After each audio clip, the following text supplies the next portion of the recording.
Hey, Kirill, thank you so much for joining me on Wholesome Crypto Podcast today. It's a beautiful Friday morning here. I know it's a Friday afternoon for you in Estonia. So thank you very much for joining me. Hey, Rudy. Yeah, it is my pleasure. Thank you very much for inviting me over and you know giving me the opportunity to appear on your Of podcast. course. I'm excited for the conversation. Of course. That's my pleasure too. Yeah, I mean, you have a great background in working with Stakewise. You and your co-founder, Dimitri, have done a lot of work there.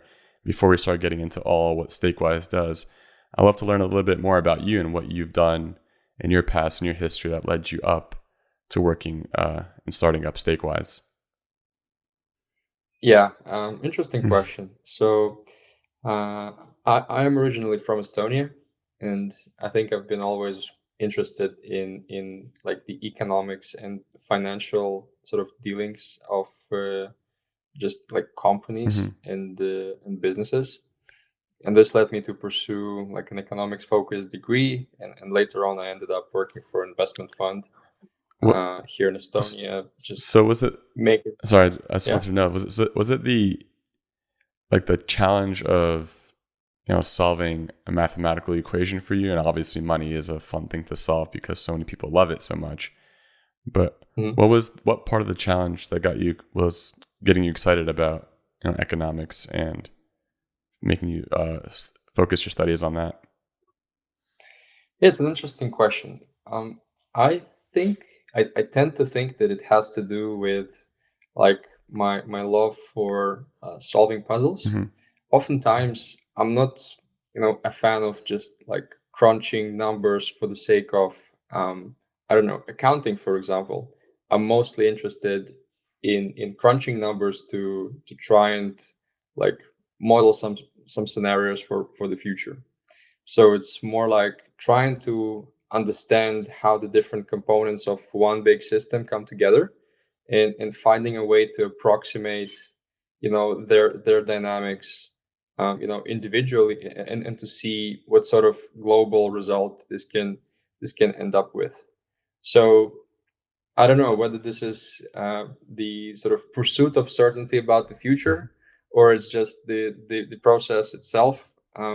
It sort of it always drew me towards economics, and I think a big part of it is also like the behavioral hmm aspect. So like trying to figure out how people's behavior influences just economic outcomes as And that's well. super And interesting in and crypto because emotional exactly, yeah. behavior is a hefty player in the game.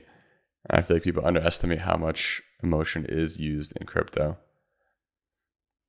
Yeah, no, 100%. And I think crypto is just one big experiment on like people's attitude towards money and behavior. It's like a giant gambling machine. And although it's still sort of in its infancy, I do think that a lot of what we see in DeFi is driven by just pure game theoretic sort of hmm behavior, and it can be modeled as such. Uh, and then there's this often like this element of uncertainty still, where community and like wholesome values somehow still overrule just like parasitic behavior, or some sort of self like Yeah, it's like a win-win selfish because behavior. everybody that's investing in crypto early on, of course, wants their portfolio to increase in value, but they also do care about the Mhm. mission of giving everyone the power to be able to take full control of their assets and their value and their money. Um, so it's definitely Yeah, exciting to see that happen and play out. and perhaps occasionally also not letting something obviously bad happen to others in the community, hmm basically trying to deter people from making a mistake, or just making sure that everyone's like on the same level playing field. um it does like interest me how sometimes these actions are driven by just altruistic motives. But again, I think it's like a small section of crypto. There's still a big section out there that is purely just optimized for the best personal outcome, and Yeah. don't care about the ethics at times. Yeah, for sure. And again, like if something bad happens to a network, a protocol, a coin, if it happens to everybody, everyone gets affected by that one issue. It's not like, oh, someone got scammed at their bank, therefore everyone else is still safe, just that one person screwed. No, like everyone is affected if there's a protocol level issue or a community level issue or anything like that. So it's always important to remember it is like one for all. Most certainly. And even from the sort of financial perspective, it will play a much bigger role, simply because you start getting assets that are sort of composable across the system, which means that out of, say, 100 units of capital, you might end up with like 600 units, because you can like rehypothecate whatever you have in different protocols, just stacking things on top of each other. This creates just this massive value, but at the same time, if one of these domino pieces falls, it can create just like it can puncture the bubble, so to say. So looking after each other, perhaps at some point, will like they need to self-regulate basically as an industry within this system. Yeah, Will probably drive people to act against this bubble being punctured. yeah. I think, and I have strong Look faith. after each other. I have strong faith, hopefully, in the community to work together on that one. Yeah.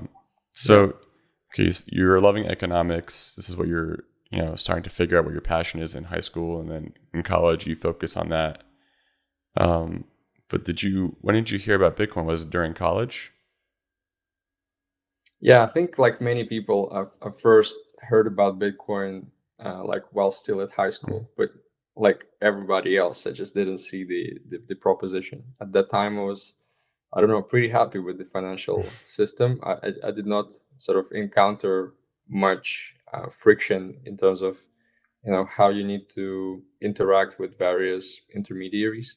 And I would say that perhaps it is because Estonia is pretty developed in that sense. We have these Swedish banks that represent the majority of the like financial system here, is in from the banking side, and they have created relatively few frictions. And I cannot say that they have been too charging too hefty a fee or anything like that. So, and at that time, I wasn't really sending money abroad too much, Yeah, or or doing yeah, anything that or having money. Bitcoin solves. Yeah, yeah, doing anything that Bitcoin solves. So I just didn't see much of an appeal, especially because you couldn't like transact with it in stores or something. Exactly. That's like the huge thing I've always recognized is like, especially in America too, there's so many ways to send money to people for free. Like I can use Venmo, PayPal. I can now use Facebook to send money to people. And Yeah. they make it so easy, it kind of makes you forget like why Bitcoin was so important. Like, why would I want to pay a transaction fee for every transaction for this digital money that I don't even know has any backing towards anything? It's very easy to speculate. But when you look at it through a perspective of a different countries where, government regulations are much more corrupt and it's not easy to send money, it's not easy to even store your money or know if the money that you saved is going to stay there for you tomorrow. And that's when Bitcoin really, or Ethereum, or most cryptocurrencies come into play, is that you get to have that ownership and you get to show that you own the money. You can send the money whenever you want and no one else can take that away from you, no matter how corrupt the government is.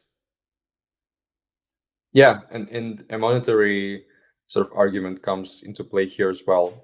I guess we only, as in, it seems to me that I've only come around to the need to manage the monetary supply to make sure that inflation is kept in check and you don't sort of pump a lot of hot air into the system just recently, with the pandemic, and the limited supply, or I don't know, a slowly growing supply, or some sort of algorithmic side to how the supply is changing, which makes it predictable. is important to have if you want a currency that is not going to go away in like 100 years just because you as a nation state somehow lost the appeal, and on your floating rate currency is just being devalued constantly. But yeah, coming back to your original question, I discovered Bitcoin like relatively early on, but I just didn't. Was it a into it. friend And that's then saying, "Hey, Kirill, you have to look at this," or how'd you find it? How'd you hear about it? I think it was just like randomly browsing through the internet. Yeah, I guess Bitcoin came on everyone's radars multiple times, but everyone sort of brushed it off multiple times because you're like, oh, whatever, it's just random coin that is being transacted with like nowhere. So what's the point of having it? And only now you recognize that, okay, perhaps this was a good bet. But in the end, I didn't act on it, and I came around, I think, as most people did as well in this early 2017 cycle or mid 2017, but not for Bitcoin, for Ethereum. I just got some once I got out of university because I loved sort of the idea of various, well, essentially applications that it is possible to build on top. So just got some. Then, but yeah, again, I was like sitting underwater for the longest time ever. yeah, After that, because you got it. Yeah, you got it. Then I guess so. Bitcoin was always on your radar. You kept hearing about it, and I guess, yeah, you never felt like you had to invest in Bitcoin or Ethereum immediately, but it was always something you're kind of just keeping an eye out, watching and seeing what's happening in the industry as it was slowly picking up.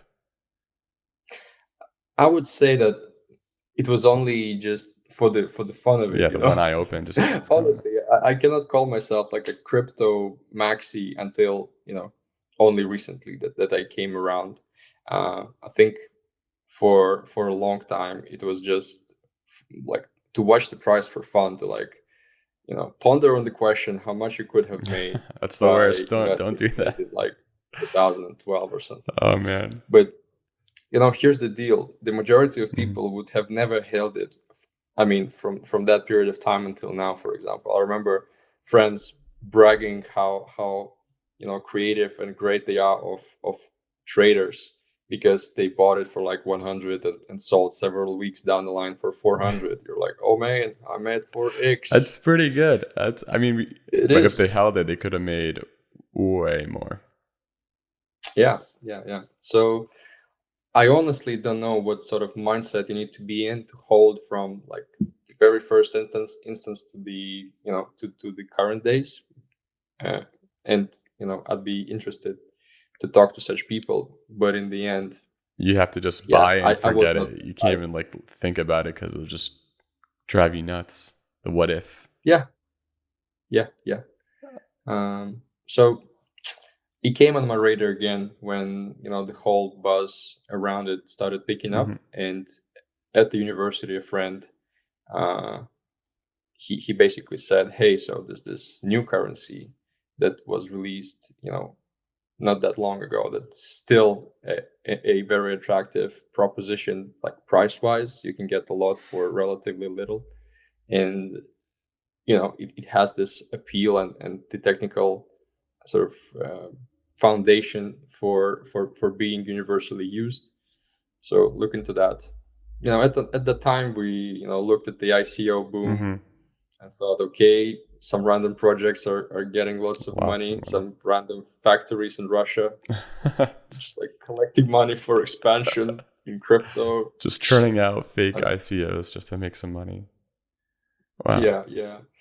Loads of advisors on board. Yeah, out of nowhere, like so many advisors came up. I'm like, how are you an advisor? Crypto just started. How could you be an advisor? I can be an advisor at that point then. But that was just literally all that mattered were the traditional sort of signaling mechanisms.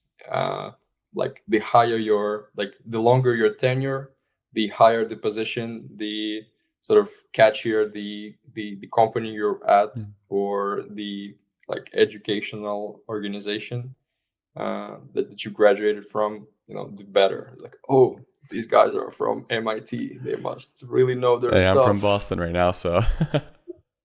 But yeah, it's exactly how it is. Ex Google engineer, ex something engineer. It just. Well, these things are still like broadly appealing because I actually don't know why. I guess on the surface, if you compare people who haven't had that experience and some that had, you will go for the latter. But back then, yeah, all kinds of things were considered like noteworthy and investment worthy, and it all turned out to be, well, not all, but most of it turned out to be just hot air. Yeah. And it's all exposed eventually. So I'm kind of worried about that happening in the NFT space right now with all those. Oh, it's automatically computer generated art and there's only 10,000 pieces. And to myself, I'm like, it's good. It's great. But, what do you get out of it? Like, what's it supposed to bring to you in terms of utility? In terms of art, it's fine. If it looks beautiful and it's really appealing to you, you should get it. Sure. It's nice to have that kind of ownership. But sometimes it's like, what are you really getting out of it? And sometimes it's just a fun, loud community. And it's cool to be part of it. But I guess for me, I'm like also worried about there's a lot of NFTs that are coming out that are just trying to make their money and make promises that they won't ever deliver on. Yeah. Well, I guess it's different. It is difficult to have innovation in the space when it doesn't promise, this outsized gains to people. In order to come up with something like relatively risky, where you're potentially wasting a lot of time and resources on building something, you need to, have a low chance of striking it super big. And yeah, this tends to attract speculators whenever it's a proven concept that it actually works, and the chance that you make it big is much higher than you anticipated. But yeah, with NFTs, I think I couldn't come around for, again, a long time. We have been I have been in like brief conversations with different people who were obsessed with NFTs like very early, and I just like couldn't get the appeal besides just the art component of it. And oftentimes I still don't. I think I'm more sort of interested by the speculative side too, like how NFTs came around. But down the line, I think the biggest appeal is if they actually manage to cross into the like metaverse. So I think it will. if I hope it will. That's the whole point, right? yeah, exactly. So fingers crossed. I'm curious to see how it develops. I don't hold any NFTs at this moment, but yeah, maybe I should get Maybe some Stakewise just community will start for developing the sake of it. NFTs. Maybe Say the again? Stakewise community will start developing NFTs for fun. Yeah, well, we actually have, well, at least one. It's a semi NFT. It's this Po proof of attendance protocol type NFTs, op. where Yeah. where we didn't even develop them. I think the Rocket Pool folks made this meme about Stakewise helping Rocket Pool avoid the potential exploit, and they made it into a meme and then into NFT. So I don't know if you've claimed I yours. actually Claim did. your Yeah, because I saw it on your Discord. I was like, oh, sweet. I love these pops. They're fun to Yeah. like just So collect, and they're free. It's not like they cost anything unless you want to mint it. But no, very true. I mean, I have one of my own now. But how to put this? It's like, okay, I have it, but it nothing well, it's changes. nice because now you can say like, I was there for that event. Like imagine when Hmm. if there was POAPs for when Ethereum launched. And then you Oh, can say, oh, I was yeah. there for the launch date. It's cool. So now when Stakewise maybe adds on or develops with layer 2, you can launch a pop saying, hey, we launched. Everyone that wants to prove their attendance for this, just enter your No. ETH address. So WholesomeCrypto.eth. You can see all my pops there. But Yeah, I'll actually look it up. Yeah, they're pretty fun. I've made a few just for other communities, but yeah. Sweet. So you're out of college. We'll go back to that. You're out of college. You're working in a financial company. Could you go a little bit more about, what you're thinking at that time, what you're working on, and when you started maybe going back and forth in your head of traditional finance or crypto finance? Yeah.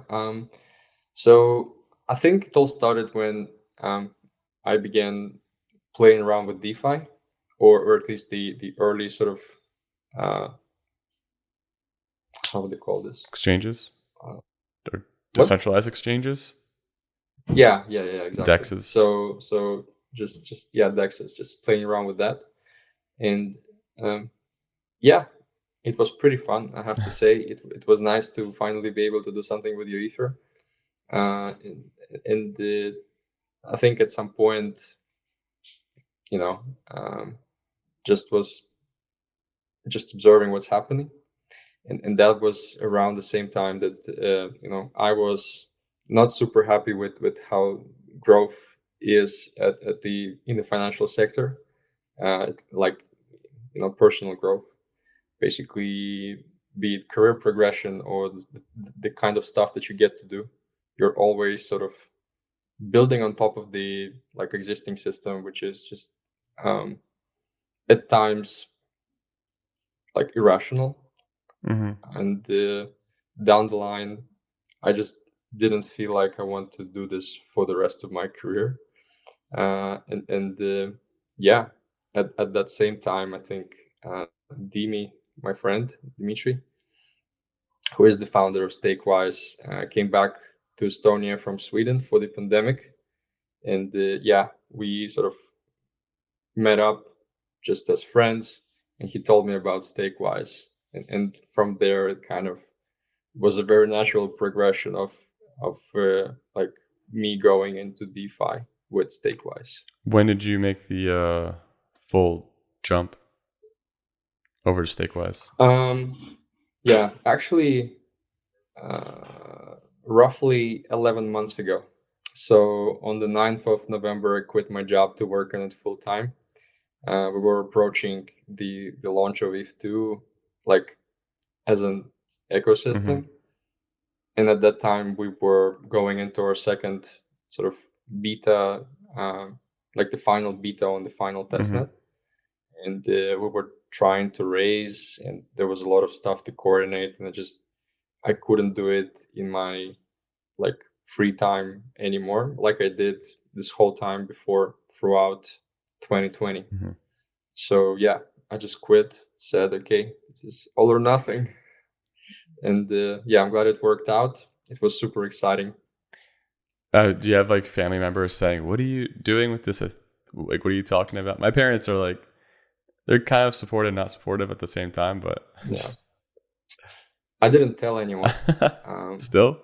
I didn't tell anyone, and I'm glad that I didn't. And my my parents found out like super randomly because my mom called up my what is it called GP, like at the hospital, and it turned out that I don't have medical insurance. So she's like, Uh, "What the hell? Aren't you working?" um, Surprise, surprise! And I no longer was. that's a risky take for entrepreneurship. You just gotta go, and yeah, you're young, you're healthy. It's Yeah, fine. You'll figure it out. yeah, and yeah, she didn't tell anyone, but she knew in the end. That's love. But yeah, no regrets there. I wouldn't have told, I think, if it didn't work out, Yeah. uh, but it did, so it's all good. Um, how many team members are in Stakewise? Just So right now we are five. nice. So we have myself and Dima, two other engineers, which are both called Andre, and Andre and Andre. and yeah, it's difficult to like differentiate between them in calls. You're like, Andre, what do you think? Different stuff. And then we have a person from the US. His name's Brian, and he's been helping out a lot. We actually were quite lucky. with our community because many people were helping out a lot. Their names were, I mean, they are from Europe and the US. There's Sasha, who helped us moderate Discord and help with setting up some just community things. There's Vlad, who was of immense help for just the UI and big portion of things we rolled out over spring when we were very strapped for resources, just human resources.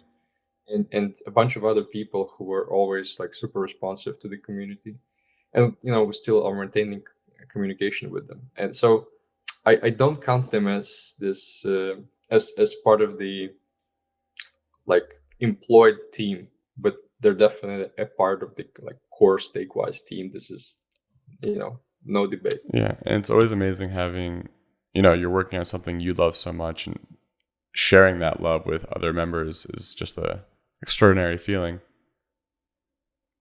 No, absolutely. Yeah, nothing to add to this. Just really glad that they came around and they discovered us, and we somehow managed to strike up a friendship with them. And yeah, I just hope it continues. I'm very keen to meet them in person at some point. So yeah, I gotta do it. Well, you're always welcome to the States here. Yeah, that'd be lovely. I actually considered coming to Boston because of a friend who is beginning his studies there. He invited me over, so yeah, I might as well arrive unexpectedly on your Let door. me know. We'll get some lobster rolls and clam chowder. Oh, that sounds lovely. So you're in this state of developing, working on Stakewise, and Dimitri founded the company. So how is it that the idea of we have to solve or help staking on Ethereum, did Dimitri say, hey, it's going to be difficult for the average person to stake their Ethereum on a node or on a computer or create their own node at home, and even alone having 32 ETH is a lot of Ethereum. So were you immediately convinced that this was a problem that needs to be solved, or how is that for you? Yeah, I think in terms of the product market fit, I think it is a no-brainer that you need to somehow pull assets together, because not everyone that wants to earn passive income from Ether has the necessary 32 ETH and is able and willing to run their own infrastructure. And like going further, it's also a no-brainer that if you have an opportunity to earn interest from your Ether while you're actually also using it in various DeFi applications, you will do it, right? And there's this lockup requirement that you would want to avoid as well. So the idea of building a staking service with a token came very naturally. And at the time that I joined Dima with this, I think we had an alpha product, which is basically like shared validators. What you could do is, spin up a validator with several people, but there was no token. And, we developed a lot of things on top, basically. But the sort of core functionality was there. And Dima, it's, I'm not sure how he managed to pull it off, but in the 2 years before I joined, he was building this on his own in his free time, working on Stakewise. And because of this, we were actually the first to launch on a public testnet to give people a flavor of what ETH2 staking can be with a sort of DeFi-oriented service. It's pretty amazing that we expected that ETH2 is going to launch in July 2020. So we were like, okay, we need to rush with certain things. So in May, I think we launched on the first testnet, or it was the second testnet, but we launched a working product essentially, and we started, trying to get people to try it and get some community. A lot of people were excited about Rocket Pool. Yeah. yeah, and it didn't really matter that we had the working product. They just were like very convinced that rocket pool is the way, so they didn't even pay attention.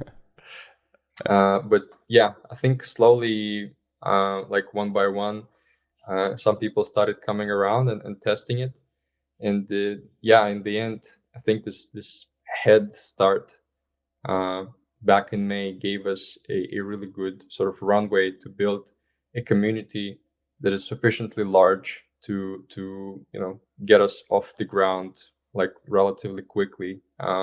Back when we actually launched in March 2021. Yeah, and I think Stakewise and Rocket Pool are my two favorite communities and staking platforms. Probably, and you guys are kind of also like friends, which is kind of cool, especially with Dima helping out Rocket Pool in terms of like that's what we're talking about before. It's even though you're two different platforms doing two different ways of staking, it's overall good for the community that you both succeed versus trying to drown the other one. It doesn't help either of you. Yeah. And I like seeing that between the community. I think that's very wholesome. That's just like what Ethereum is pretty good at too, is keeping kind of a wholesome community. I hope that we will be able to maintain this sort of relationship going. It wasn't always like this, I can tell you, because oftentimes a lot of people used to talk down on Stakewise on Reddit. And I vividly remember basically reading those comments because I signed up for notifications every time Stakewise or Rocket Pool or any other staking service was being mentioned on Reddit, and I would read all of them. And it would be a good sort of gauge for the sentiment around different projects. But yeah, I think this slowly changed. We never tried to be, I don't know, we never tried to be confrontational. Mm-hmm. If people discovered us and they wanted to like try us and they wanted like a fair assessment of what's been happening in two different products, we'd always try to offer this fair comparison, right? And we were always relatively transparent about what we see are the risks with their product, Mm-hmm. or the advantages of our product and vice versa. So yeah, in the end, what I believe an average staker can benefit from is just staking with several services at once. This is good for differentiating your risk. It's like not keeping all of your eggs in one basket. Exactly. Yeah. Yeah, it's That's needed. it's I think that's important. Like if you're not a company with competition, then you're not probably needed at all. So it's good to have competition. It's good to have friendly competition. Yeah, it is. So with this in mind, basically, yeah, you can think of us as as competing products, and we are competing products. But for the average staker, we actually sort of don't think that they should choose either or. It's probably best to be using, I don't know, 2 or 3, just to make sure that you are relatively safe in terms of how safe your capital is. Obviously we do our utmost like everyone else to keep it secure.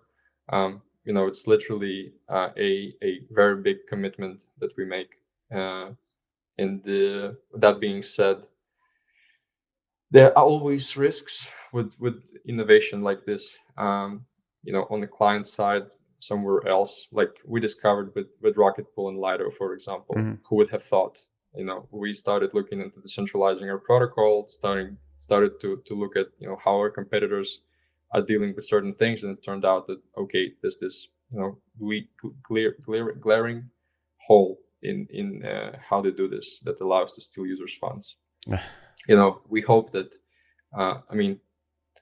I'm confident, but I still hope that we don't have any spots that we missed in what we do. And if there are, there will be as sort of friendly in reporting them in a timely manner. But down the line, what this means for the average staker is that it's best to not keep your eggs in one basket, especially as ether appreciates, because there's a high chance that a good chunk of your net worth will be in ether by, I don't know, 2025. And that long? And That what? long? I mean, I don't know. I don't know how people sort of diversify Yeah. between crypto and other assets, but I'm just thinking, just longer term, Mm-hmm. what's the point of just emotionally being invested in just one platform when you can be sort of more rational with your investments? That's wise words, because we definitely, something people forget is putting all your eggs in one basket is not a sound move to make, because it's just traditional investing. Diversify, and make sure you're able to stay safe in case of anything happens. And that's like what's the tough part about too is there's a lot of Bitcoin maximalism going on around, and I mean I love Bitcoin. I think it's what kind of brought everyone here. Even Ethereum was started off just because Bitcoin was there. It's like an idea that derived off of Bitcoin, and I think it's always important to remember, like, Bitcoin's important, Ethereum is important. Many other coins are going to be important, hopefully, or they're going to phase in and out. But there's a place for everything, and I can't imagine a world where one coin will be the ruler of them all. It's not going to be one coin for everybody. There's always going to be a handful of things to choose from. Oh, certainly. And I think this also opens up a good discussion on what coin or what blockchain will, if ever, governments or public institutions adopt. Yeah. And it seems like there will be no winner. So the bridges between different networks are all the more important. Yeah, and that's the thing. Yeah, bridges. I think bridges are becoming a newer industry. Like, people are trying to create more bridges and more coins, just because that's what they're seeing, is that there's such diversity out there that it's hard to talk between the two. So now it's all about bridging. But I don't know. I mean, Ethereum kind of solves a lot of that because you can create your own app on Ethereum. You don't need to bridge. But then again, you're putting everything on one blockchain. So if anything ever happens on Ethereum, it's probably going to affect every single other token out there, which is not safe. Yeah, well, I think therein is like the appeal of a decentralized system. In order for Ethereum to break, you basically need like a lot of, how to put this, you need everyone to fail at once, which is very difficult to imagine. So from that perspective, it's actually perhaps okay if everything is built on one network, like Ethereum, because it is super decentralized already. I think what is perhaps an argument in favor of why this might not happen is because in the end the decisions are made by people, and people are influenced by other people. Yeah. And you can offer all sorts of financial incentives to those who are in charge or in power, or they can make just faulty judgments, or maybe they can make right judgments, but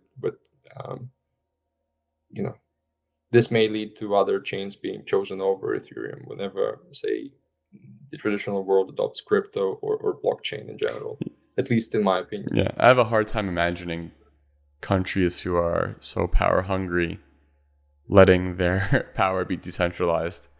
I feel like it's always going to be, they might just develop their own blockchain. And yeah, I think that is a very sensible sort of prediction. I've been wrong before, so we'll see what happens. Yeah, I mean, you cannot always talking about the future. If everybody had a crystal ball. Yeah, it would be pretty awesome, but no. So again, all this crypto industry talk. You've been in this industry for a while, so I'm sure you've learned a lot about how people act and talk, and what kind of way that people handle each other on the internet. So I want to know, what is your crypto pet peeve? Yeah, it's people scamming other people. Yeah, it's a shame. It is yeah, taking advantage of the lack of knowledge or of trust of like into communication in crypto. I think that's the thing. The community is so open and it is so helpful that some people might um, I don't know, lower their guard, so to say, Yeah. and because of this, yeah, it invites all sorts of scams and fraud. So yeah, I hate seeing that. I hate people losing money because a random impersonator of myself or somebody else messaged them and sent them a link that asked them to input a 12-word sort of sentence.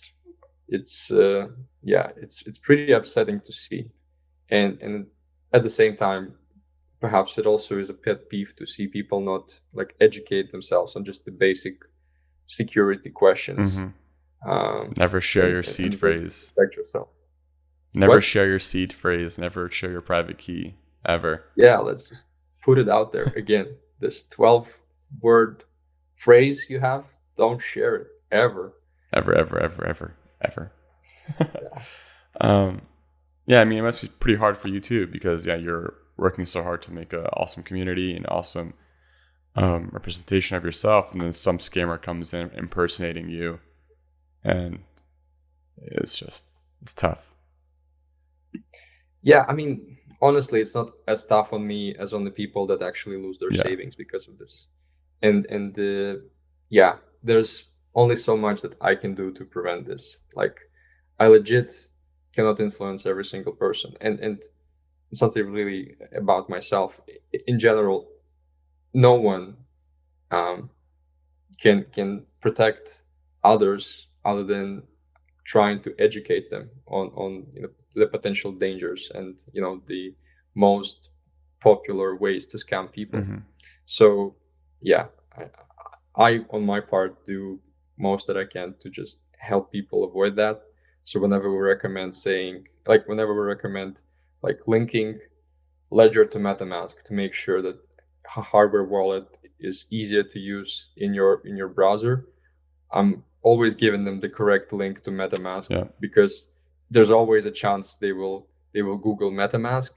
Google ads will show up, like will show some sort of scam project that says Mask Meta, and they will misspelled. accidentally download it.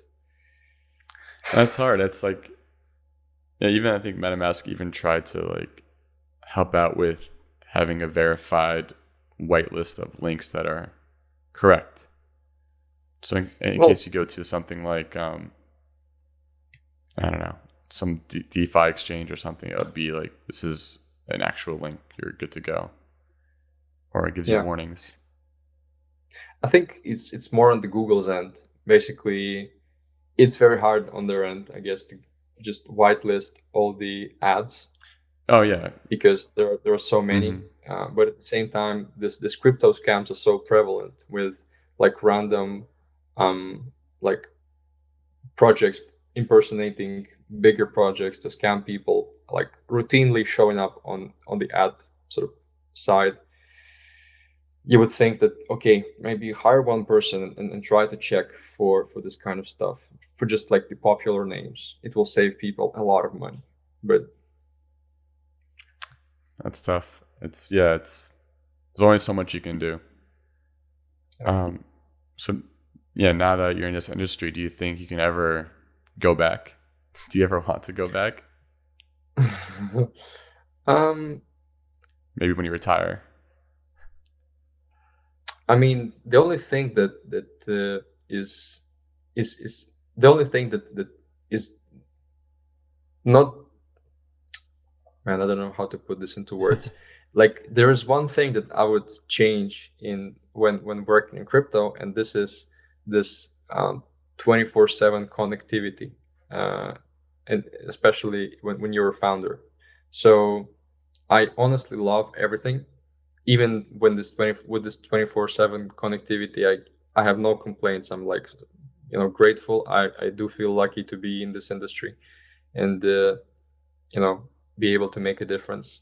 But at the same time, it does require you to regulate your screen time, because otherwise it is pretty easy to get yourself burned out very quickly. So I if somehow down the line I actually manage to like not feel guilty for taking my eyes off like the mobile phone or the laptop for some time during the day, and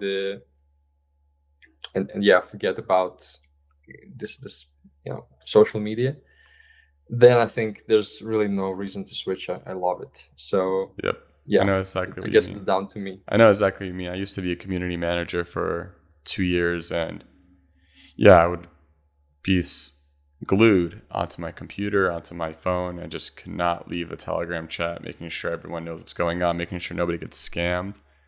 And then, yeah, at a certain point, you have to almost make like a process out of it, or you hire more team members, or hope the community is strong enough to regulate itself. But that's always tough.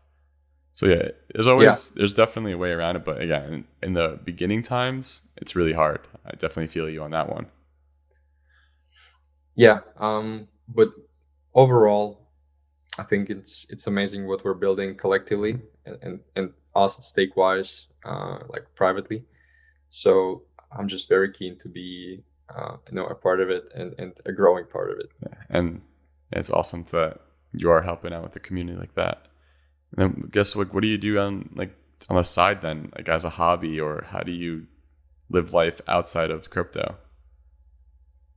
Yeah, we have been over this in the private chat, but I think I really don't feel any affinity for anything else other than Stakewise right Mm-hmm. now. So I am like fully dedicated to this, like from the morning till Spoken like night. a true entrepreneur. What's it Spoken again? like a true entrepreneur. Oh, yeah, this is all the podcasts I previously listened to talking now. But no, this is coming straight from the heart, actually. I occasionally think that, okay, it's maybe healthy to like have a balanced life, basically, Mm-hmm. to like spend more time with friends, or I don't know, go to the gym, or whatever. And perhaps this is true. So I do try to do my fair bit of like exercise or seeing friends occasionally, but in the end, I can tell you that this is truly a passion. I really want Stakewise to succeed, and be um, the leading staking platform on Ethereum, like liquid staking Mm-hmm. platform. So I don't think that I will like comfortably rest or pick up any hobbies until this is true. So so yeah, we'll see how long it I lasts. think you're gonna do just fine. I guess I'll leave with the last question. Um, what made you smile the most recently?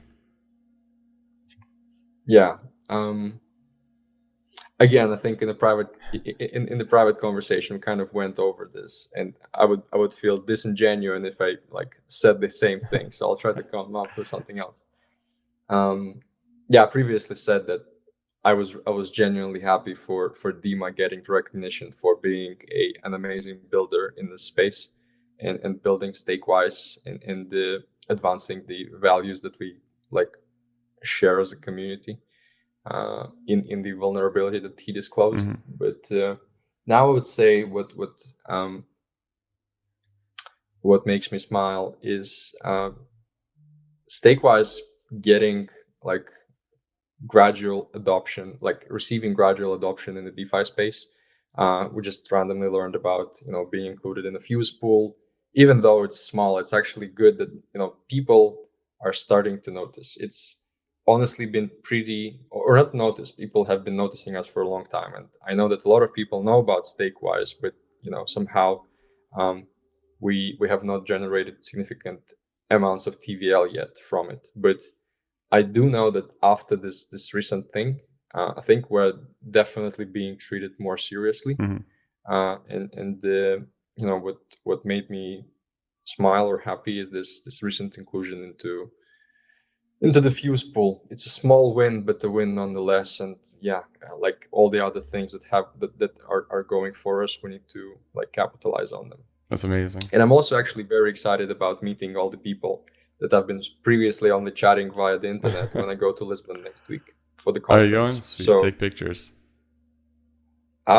yeah, I'm not a fan of pictures somehow. I'm like, I feel awkward taking them with like other people. But yeah, if I am on any, I'll share them. Give your community what they want. Thank you so much, Kirill, for joining me today. I really appreciate your time. I'll let you get back to enjoying your Friday. Yeah, thank you. Thank you very much, Rudy, and thanks for the great questions and the great chat. I enjoyed it a lot, and yeah, you have a good weekend. Thank you. You too. See you, everybody.